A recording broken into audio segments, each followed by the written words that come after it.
Wednesday evening நாங்கள் எங்கள் புது வீட்டுக்கு வந்ததுலேருந்தே எங்களோட பெட் சிம்பாவை இங்கே கூட்டிகிட்டு வரல. எங்களோட ஸ்டாஃப் ஒருத்தர் இருந்தார், அவர் தான் பார்த்துட்டு இருந்தார். பட் அவர் ஊருக்கு போயிட்டதால சிம்பாவை பார்த்துக்கிற யாருமே இல்லைன்ட்டு சிவா இங்கே கூட்டிகிட்டு வந்தார். ஆல் ஆஃப் சடன் சிம்பாவை கூட்டிகிட்டு வந்ததால் வெளியே இருந்த ஷூ ரேக்லாம் எடுத்து நாங்கள் கேட்குள்ளே வச்சுட்டோம். ஏன்னா சிம்பா டேமேஜ் பண்ணிடுவான்ட்டு ஒரு பயம். டானிஷையும் செம்ம எக்ஸைட் ஆட்டாங்க சிம்பா வந்ததுனால. இன்னைக்கு மார்னிங் வீட்லேயே பன்னீர் ட்ரை பண்ணலாம்னு நினச்சேன். அதுக்கு 2 லெமனை நான் ஸ்குவீஸ் பண்ணி வச்சுருக்கேன். கொதிச்சிட்டு இருக்க பாலில் அப்படியே லெமனை ஊற்றிட்டேன். கொஞ்ச நேரத்துலேயே பார்த்தீங்கன்னா அப்படியே தெரிஞ்சு வந்துருச்சு. அதுக்கப்புறம் க்ளீனான காட்டன் துணியில இதை வடிகட்டிட்டேன். தண்ணியெலாம் நல்லா வடிஞ்சதுக்கப்புறம் அந்த பன்னீர் அந்த துணியிலேயே மடித்து இன்னொரு 2-3 வாட்டி நல்லா பிழிஞ்சிடணும் அந்த எக்ஸஸ் வாட்டரை. பிழிஞ்சதுக்கப்புறம் அதே துணியிலேயே நல்லா ஃப்ளாட்டாக தட்டிட்டேன். ஃப்ளாட்டாக தட்டினா தான் பன்னீர் வந்து ஈவனாக கிடைக்கும் நமக்கு. இதுக்கப்புறம் அந்த துணி மேலேயே நல்லா வெயிட்டான பொருளை நம்ம வச்சிடணும். என்கிட்ட பூண்டு இடிக்கிறது வந்து பார்த்திங்கன்னா கிரானைட் கல்லில் இருந்துச்சு, அதனால ஹெவியாகவே இருக்கும். அதை தான் இது மேலே வச்சுட்டேன். ஒரு 1 ஹவருக்கு அப்புறம் நான் ஓப்பன் பண்ணி பார்த்தா பர்ஃபெக்டான பன்னீர் எனக்கு கிடச்சிருச்சு. அண்ட் இதுதான் for the very first time நான் பன்னீர் வீட்டிலேயே செய்கிறேன். நான் இத்தனை நாளெல்லாம் நினச்சிட்டு இருந்தது என்னென்னா பன்னீர் செய்கிறதுலாம் ஒரு ராக்கெட் சயின்ஸ், நமக்குலாம் அது வராது அப்படின்ட்டு நான் வெளியே தான் வாங்கிட்டு இருந்தேன்.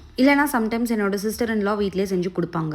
அதுக்கும் வெளியே வாங்குற பன்னீருக்கும் டேஸ்ட் வைஸில் நிறையவே டிஃப்ரென்ஸ் இருக்கும். சரி, ஒரு தடவை நம்மளும் ட்ரை பண்ணி பார்ப்போம் தான் செஞ்சேன். பட் சரியாக வருமா அப்படின்ற டவுட் இருந்துகிட்டே இருந்துச்சு. பார்த்தா சூப்பரான பன்னீரே கிடச்சிடுச்சு. நான் வந்து பார்த்திங்கன்னா 1 லிட்டர் பாலில் செஞ்சேன். எனக்கு பன்னீர் கிடச்சது பார்த்திங்கன்னா இந்த சைஸில் ஒரு 150 கிராம்ஸ் இருக்கும். பட் 150 கிராம்ஸ் எங்கள் வீட்டுக்கு பத்தாது. சிவாவை தவிர நாங்கள் 3 பேருமே நிறைய பன்னீர் சாப்பிடுவோம். 2 லிட்டர்ஸ் பாலில் செஞ்சால் 300 கிராம்ஸ் கிட்ட கிடைக்கும்னு நினைக்கிறேன். ஸோ நெக்ஸ்ட் டைம் ட்ரை பண்ணி பார்க்கணும். ஃப்ரெஷ் ஹோம்மேட் பன்னீர் வச்சு பன்னீர் பட்டர் மசாலா செஞ்சாச்சு. அண்ட் இந்த ரெசிபி ஆல்ரெடி நம்ம சேனலில் போஸ்ட் பண்ணியிருக்கேன். தேவைப்படுறவங்க செக் பண்ணி பார்த்துக்கோங்க.